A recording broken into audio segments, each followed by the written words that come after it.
कूच ऐतिहासिक कूच है। 12 तारीख को मैं 10-15 हजार किसान जवानों के साथ शाहजहांपुर बॉर्डर पर आया था और उस समय देश के गृह मंत्री जी ने कहा कि थोड़ा सा समय दो, हम भी किसानों को लेकर चिंतित है। तब मैंने इस आंदोलन को 7 दिन के लिए डेफर कर दिया था। आंदोलन वापस नहीं लिया, डेफर किया और 19 तारीख को आरएलपी की मीटिंग करके पूरे राजस्थान की हमारे पदाधिकारी, विधायक और सारी प्रदेश कार्यकारिणी टीम सब ने यह तय किया कि हमें 26 तारीख को दिल्ली कूच करना है, लाखों की तादाद में आना है और ये लाखों की तादाद अभी देखते ही देखते हो जाएगी। ये अभी बिखरे हुए सारे हाईवे पे गाड़ियों पे इधर उधर बैठे हैं, जो जो शाम ढलेगी त्यों त्यों तादाद और हो जाएगी, क्योंकि 1200, 1300, 1400 किलोमीटर से लोग आ रहे हैं। ये जो देश में बात चल रही थी कि राजस्थान में कृषि बिलों का विरोध नहीं है, ये साबित करता है कि राजस्थान भी तीनों कृषि बिलों का विरोध करता है। ये काले कानून है, इन्हें वापस लेना चाहिए। प्रधानमंत्री जी को अपनी जिद छोड़नी चाहिए। एनडीए परिवार के मेंबर होने के नाते पहले शिवसेना चली गई, फिर अकाली दल चला गया और अब मुझे लग रहा है तीसरी बारी राष्ट्रीय लोकतांत्रिक पार्टी की जाने की आ गई है। अगर सरकार किसानों की नहीं सुनेगी तो हम सरकार के साथ नहीं रहेंगे। किसान ही नहीं रहेगा तो देश कैसे बचेगा। किसान के बेटे देश की सरहदों पे सीने पे गोलियां खा के शहादत दे के भारत माता की रक्षा करते हैं और कड़कड़ाती ठंड के अंदर देश का किसान उसे पंजाब, हरियाणा, यूपी और राजस्थान में नहीं बांट सकते, दिल्ली में नहीं बांट सकते। किसान की कोई कौम नहीं, जो खेती करता है वो किसान है और 36 कौम किसान है। इसलिए प्रधानमंत्री जी को जिद छोड़ के जब अमेंडमेंट को तैयार है, तीनों कृषि बिल वापस लेने चाहिए और करना तो ये चाहिए। जब धारा 370 हटा सकते हैं, इतना बड़ा निर्णय कर सकते हैं, तो संपूर्ण स्वामीनाथन आयोग की रिपोर्ट लागू करे ताकि किसी एक्ट की आवश्यकता नहीं रहेगी। आज हम सब बात करके हमें कूच किस हिसाब से करना है, एनडीए में रहना या नहीं रहना, ये निर्णय आज थोड़ी देर के अंदर हम आपको बता दें। आपको लगता है वक्त आ गया है अखबार जी? वक्त आ गया तभी तो मैं सड़क पे आ गया। नहीं, क्या आपने कहा कि मैं लोकसभा की हिस्सा भी छोड़ दूंगा? देखिए, अगर किसान आंदोलन के बारे में ऐसे बयान दिए जा रहे हैं कि खालिस्तानी, ऐसे बयान नहीं देना चाहिए किसी भी नेता को। और अगर कोई खालिस्तानी आ जाए, कोई बदमाश आ जाए तो किसी भी उसमें आंदोलन के अंदर आ सकता है। तो इंटेलिजेंस क्या कर रही है, पकड़े उन लोगों को। ये तो आईबी का काम है, सेंट्रल आईबी का, स्टेट आईबी का। ये जो बैठे हुए हैं सब किसान है। हो सकता है कि कई अलग अलग संगठनों के नाम से कर रहे होंगे।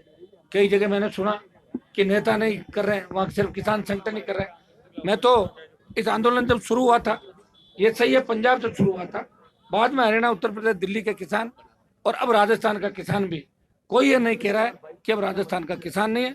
लाखों राजस्थान के किसानों ने इस किसान आंदोलन को समर्थन दिया और उन जवानों को और किसानों को जिनको हमारी आवश्यकता थी, आज ये संदेश पूरे देश के अंदर दे दिया कि राजस्थान भी हरियाणा, पंजाब का बड़ा भाई है। यहाँ के लड़ाके भी कम नहीं है। जब भी सीमाओं पर आवश्यकता पड़ी, राजस्थान के किसान के बेटों ने शहादत दी। सूरमाओं की धरती है, तेजाजी महाराज की धरती है, रामसा पीर और भक्त शिरोमणि मीराबाई की और देवनारायण भगवान की धरती है। यहाँ कमजोर नहीं है।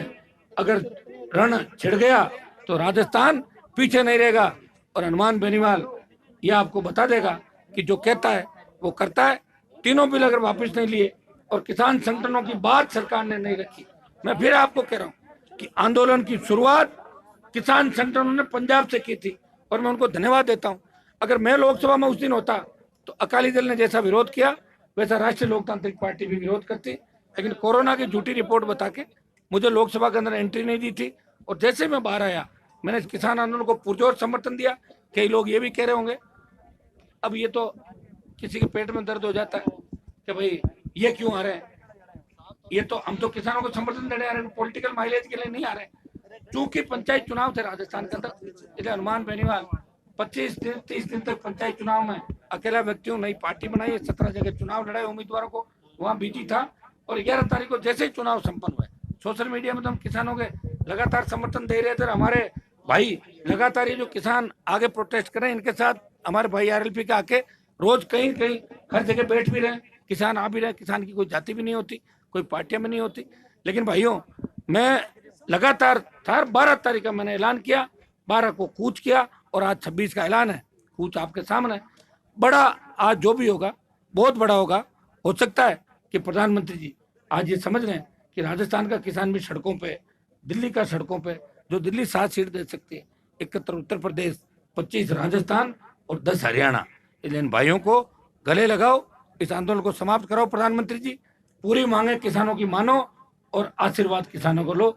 ये मैं एनडीए परिवार के अंदर होने के नाते उनसे अपील करता हूँ। लग रहा है कि सरकार इसको इवेंट की तरह बना रही है, तो वापस ले सकती है। क्यों नहीं लेगी वापस? लेना ही पड़ेगा। इससे फायदा क्या है सरकार को, मुझे बताओ। इससे नहीं तो ये तो ऐसा हुआ कि आनंद फान में बिल लेके कोई सांप, जिंदा सांप को गले में डाल लो, फिर क्या होगा उसको बताओ। सरकार बिल वापस नहीं लेती तो इस स्थिति में आपका क्या कदम रहेगा? मेरा तो कदम ही दिख रहा है ना आपको, ऐसे ही रहेंगे हमेशा कदम। पहले भी ऐसे ही रहे, आगे भी रहे। मेरी बात अगर नहीं मानी जाएगी तो मैं साथ नहीं रहूंगा। यहाँ से आगे की आपकी क्या रणनीति रहेगी? अभी एक बार यहाँ आया हूँ, अभी तो आपकी बाइट ही चल रही है सब जगह रोक रोक के। अभी तो हमारी रणनीति तो चालू होगी ना। अभी कुछ किसान नेता प्रमुख बोलेंगे, विधायक बात करेंगे, फिर मैं भी बात कहूंगा। मेरी सबकी सलाह लेके जो हजारों लाखों की तादाद के अंदर यहाँ आ रहे हैं, एक बार वेट भी कर रहे हैं, आधा घंटा 1 घंटा तक पूरी संख्या आ जाएगी। सबकी जो इच्छा होगी वही हनुमान बेनीवाल करेगा। एक तो होगा ही कुछ न कुछ, तो ये तो तय है। कल किसानों का बैरिकेड तोड़ के हरियाणा जाने का प्लान था आगे दिल्ली की तरफ, हाँ। नहीं जा पाए, तो उसके बारे में आप क्या कहना चाहेंगे? ये मुझे पूरी जानकारी नहीं इस मामले में। मेरा तो आज का था तो आ गया मैं ना। Thank you sir.